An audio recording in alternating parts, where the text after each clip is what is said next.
के नीति निषेध तत्व में इसके जो प्रावधान है, ये प्रावधान को 3 भागों में बांट कर देखते हैं।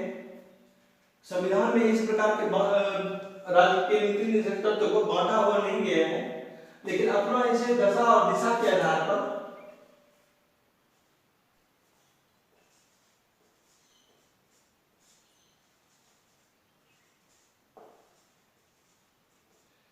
दशा और दिशा के आधार पर 3 भागों में बांटते हैं। पहला है समाजवादी सिद्धांत, दूसरा है गांधीवादी सिद्धांत और तीसरा है उदारबोधिक सिद्धांत। तीनों सिद्धांत को बांट करके इसका अध्ययन करते हैं। तो समाजवादी सिद्धांत का तो इससे पहले अध्ययन कर चुके हैं। अब देखते हैं गांधीवादी सिद्धांत। गांधीवादी सिद्धांत के अंतर्गत वह प्रावधान को रखा गया है जो कि गांधी जी जब आंदोलन के दौरान, स्वतंत्रता आंदोलन के दौरान पूरे देश में भ्रमण करते थे, और तो उस समय इनको बहुत सारी कमियां महसूस हुई और उसको एक प्रावधान के अंतर्गत समाने का प्रयास किया गया। और यह जो सिद्धांत है यह गांधीवादी विचारधारा पर आधारित है और गांधी जी के सपनों को साकार करने के लिए इन प्रावधानों को रखा गया है, जिसे राज्य के नीति निषेध तत्व में शामिल किया गया है। इसके अंतर्गत यह राज्य से अपेक्षा करता है कि पहला है ग्राम पंचायत का गठन किया जाएगा।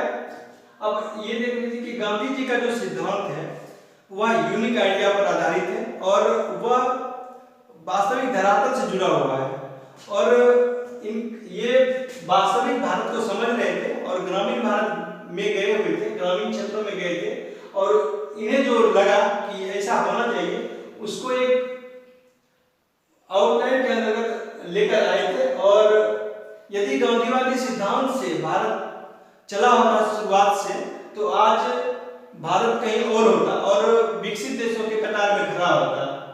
लेकिन दुर्भाग्य है देश का कि देश नेहरू जी के सिद्धांत से चलना स्टार्ट किया। तो हम देखते हैं आज गांधीवादी सिद्धांत के अंतर्गत निदेशक तत्व में क्या क्या शामिल किया गया है। तो पहला है ग्राम पंचायत का गठन। अनुच्छेद 40 में दिया हुआ है कि राज्य ग्राम पंचायत का गठन करेगा, और ग्राम पंचायत का गठन इस रूप में किया जाएगा कि एक स्वशासन की इकाई के रूप में कार्य कर सके और इसे आवश्यक शक्तियां प्रदान किया जाएगा जिससे कि अपना कार्य ये कर सके और यह स्वायत्त शासन, स्वशासन के रूप में चल सके। अब दूसरा जो सिद्धांत है, दूसरा जो पॉइंट है इसमें आर्टिकल 43 के अंतर्गत ग्रामीण क्षेत्रों में कुटीर उद्योगों का गठन। देखिए कुटीर उद्योग जो है वो परिवार द्वारा चलाया जाता है, बहुत सूक्ष्म उद्योग छोटे पैमाने पर चलाया जाता है। अगर प्रत्येक परिवार व्यापारिक रूप से, औद्योगिक रूप से अगर संबल प्रदान होता परिवारों को, तो आज प्रत्येक परिवार जो था वो एक अमीर न कर सकते हुए हम इसको कहेंगे कि अपना भरण पोषण स्वयं कर लेता। तो इसे ग्रामीण क्षेत्रों में कुटीर उद्योगों का गठन करने के लिए राज्य को सिफारिश किया गया है निदेशक तत्व में, जो कि व्यक्तिगत और सहकारी दोनों के आधार पर किया जाएगा और ग्रामीण क्षेत्रों में कुटीर उद्योगों को प्रोत्साहन दिया जाएगा। तीसरा जो पॉइंट है वो है 43B अनुच्छेद के अंतर्गत सहकारी समितियों का स्वैच्छिक गठन किया जाएगा और इसे स्वायत्त संचालन, लोकतांत्रिक नियंत्रण और व्यावसायिक प्रबंधन को बढ़ावा देने का प्रयास करेगा। कहा गया कि राज्य के द्वारा सहकारी समितियों का स्वैच्छिक गठन किया जाएगा और स्वायत्त संचालन, लोकतांत्रिक नियंत्रण और व्यावसायिक प्रबंधन को बढ़ावा देने का प्रयास किया जाएगा। हम देखते हैं चौथा पॉइंट इसमें। तो चौथा पॉइंट 46 अनुच्छेद के अंतर्गत है कि समाज के कमजोर वर्गों के शैक्षणिक और आर्थिक रूप से प्रोत्साहन दिया जाएगा। समाज के कमजोर वर्ग मतलब महिला, अनुसूचित जनजाति, अनुसूचित जाति, ये तीनों की स्थितियां स्वतंत्रता के 73 वर्ष के बाद भी वैसी की वैसी बनी हुई है। तो इन तीनों वर्गों में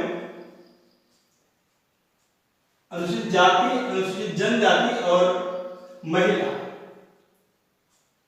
इसके शैक्षणिक और आर्थिक रूप से प्रोत्साहन करने का प्रयास करेगा और सामाजिक अन्याय और शोषण से सुरक्षा प्रदान किया जाएगा। अब आप देखते होंगे कि अभी भी इसकी महिलाओं की, जाति की, जनजाति की जो कमजोर वर्ग है समाज का, उसे अभी भी अन्याय सहन करना पड़ता है और उसका शोषण अभी भी हो रहा है इस 21वीं शताब्दी में भी। तो जब संविधान लागू हुआ था तो उसी से मैं इसको रख दिया गया था उसमें कि ऐसा करने का प्रयास करेगा, राज्य के द्वारा किया जाएगा, परंतु अभी तक उसका शोषण चल ही रहा है।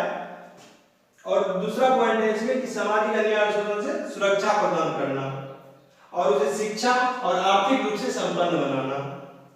पांचवा जो पॉइंट है उसमें कि अनुच्छेद 47 के अंतर्गत स्वास्थ्य के लिए नुकसानदायक नशीली दवाओं पर प्रतिबंध लगाना, जबकि औषधीय उपयोग को छोड़ करके औषधीय उपयोग को करने दिया जाएगा।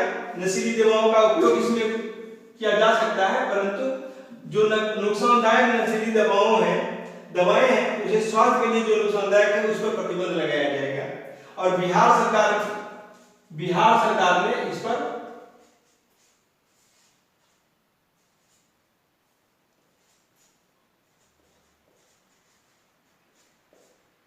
(2016) में ही इस पर प्रतिबंध लगा दिया है और बिहार सरकार एक्टिव है इस कानून के प्रति। इसका क्रियान्वयन बिहार सरकार के द्वारा कर दिया गया है 2016 में। और ये छठा पॉइंट देखते हैं कि गाय, बछड़ा और दुधारू पशुओं के बलि पर रोक लगाना, इसका भी कानून के द्वारा क्रियान्वयन किया गया है, परंतु राज्य सरकार के द्वारा एक्टिव रूप से इम्प्लीमेंटेशन नहीं किया जाता है। और यह जो है अनुच्छेद 48 में वर्णन किया गया है कि गाय, बछड़ा और दुधारू पशुओं के बलि पर रोक लगाया जाएगा, परंतु उसके नस्लों में सुधार और प्रोत्साहन किया जाएगा। उसके नस्लों में सुधार और प्रोत्साहन किया जाएगा। तो इस प्रकार 6 पॉइंट है गांधीवादी सिद्धांत में।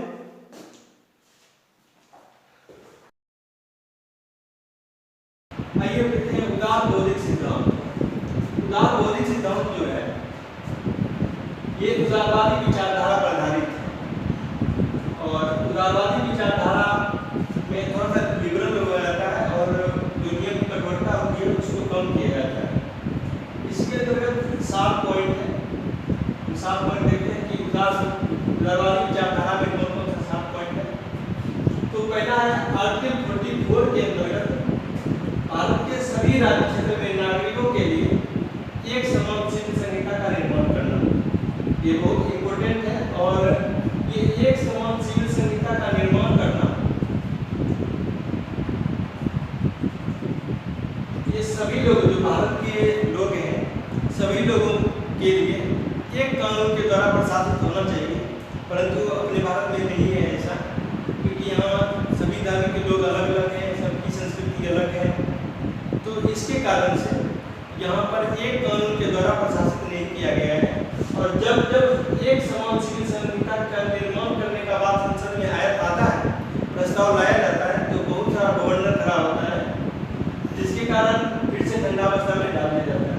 इसमें फुल क्वेश्चन भी कभी कभी बनता है, तो इसको अच्छे से देख लीजिए समान सिविल संहिता क्या है, अनुच्छेद 44 में दिया हुआ है। और भारत के राज्य क्षेत्र में सभी लोगों के लिए, सभी नागरिकों के लिए एक समान सिविल संहिता का निर्माण करना चाहिए, ऐसा राज्य को निर्देश दिया गया है, परंतु राज्य अभी तक इस निर्देश को माना नहीं है और इस पर कानून अभी तक नहीं बन पाया है। और दूसरा जो पॉइंट है ये अनुच्छेद 45 के अंतर्गत सभी बालकों को 14 वर्ष की आयु तक निःशुल्क और अनिवार्य शिक्षा प्रदान करना। राज्य सरकार के द्वारा सभी बालकों को निःशुल्क और अनिवार्य शिक्षा प्रदान किया जाता है, लेकिन इसे 86वां संविधान संशोधन 2002 के द्वारा मौलिक अधिकार बना दिया गया है। अब सभी बालकों को अनिवार्य रूप से 14 वर्ष तक की आयु तक निःशुल्क शिक्षा दिया जाएगा।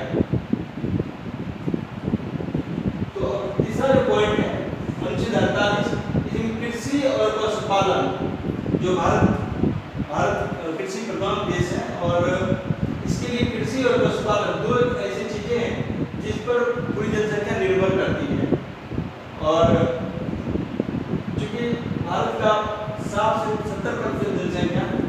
कृषि और पशुपालन पर निर्भर है और इसके लिए आधुनिक और वैज्ञानिक पद्धति से कृषि और पशुपालन को करना चाहिए और राज्य सरकार को ये निर्देश दिया गया है कि कृषि और पशुपालन को आधुनिक और वैज्ञानिक पद्धति से करने के लिए प्रयास करना चाहिए। चौथा जो पॉइंट है आर्टिकल 48A ये पर्यावरण का संरक्षण और संवर्धन। पर्यावरण कितना इम्पोर्टेंट है, कम से कम 33% भूमि पर, भारत के कुल भूमि क्षेत्र का 33% भूमि पर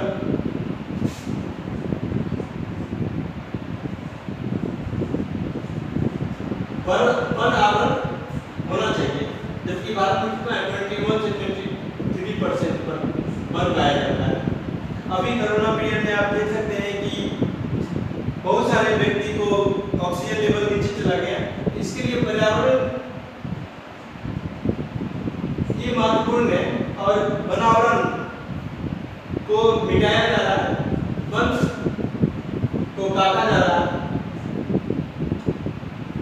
जिसके कारण कुछ जो ये इसका प्रभाव है, दुष्प्रभाव कहिए कि पर्यावरण का दुष्प्रभाव पड़ना शुरू हो गया है।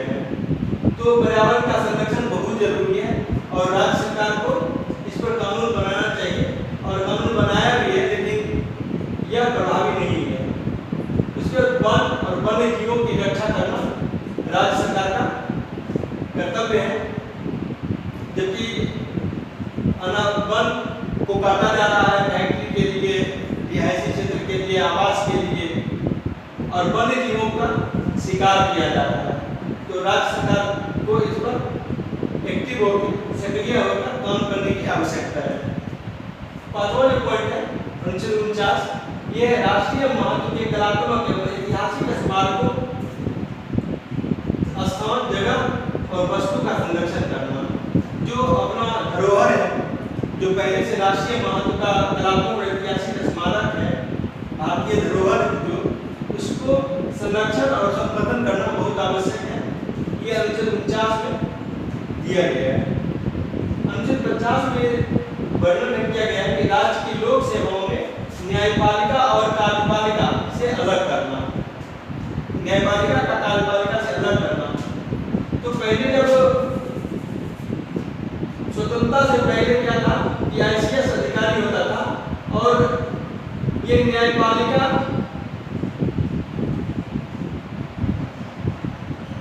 और कार्यपालिका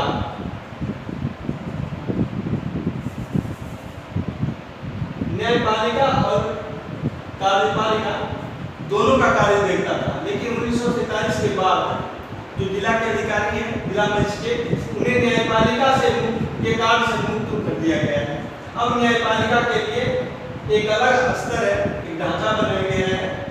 जिला न्यायालय, राज्य में तो उच्च न्यायालय पहले से था, सर्वोच्च न्यायालय पहले से था, 1935 के नियम से ही सर्वोच्च न्यायालय संघीय न्यायालय काम करता था। लेकिन जिला स्तर पर ये कार्यपालिका और न्यायपालिका एक ही व्यक्ति दोनों का दायित्व संभालता था, जिसके कारण निरंकुश तंत्र, अगर दोनों काम एक ही व्यक्ति करे तो निरंकुशता बढ़ जाएगी। तो निरंकुशता को कम करने के लिए न्यायपालिका के दायित्व को कार्यपालिका से हटा दिया गया है। अब अनुच्छेद 51 है अंतर्राष्ट्रीय शांति और सुरक्षा में वृद्धि करना और राष्ट्रों के बीच मधुर संबंध बनाना, अंतर्राष्ट्रीय संबंधों को मध्यस्थों के माध्यम से निपटाने का प्रयास करना।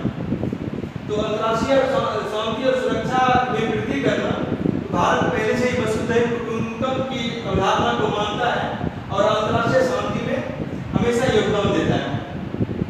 भारत ऐसा देश है जो अभी तक किसी पर हमला नहीं किया है, प्रहार नहीं किया है, सैनिक हमला अभी तक नहीं हुआ है। क्योंकि राष्ट्रों के बीच मधुर संबंध बनाना, तो जब पाकिस्तान जैसे देश हो और भारत पर बार बार आक्रमण करता रहे, उससे मधुर संबंध बनाना बहुत मुश्किल है। तो यह जो राष्ट्रों के बीच मधुर संबंध बनाने का जो प्रावधान है, तो जो देश भारत के साथ मधुर संबंध रखना चाहता है उसके साथ भारत मधुर संबंध रखता है, परंतु जो दुश्मन देश है उसके साथ भारत मधुर संबंध बनाने का प्रयास नहीं कर सकता है। तो अंतर्राष्ट्रीय संबंधों को मध्यस्थों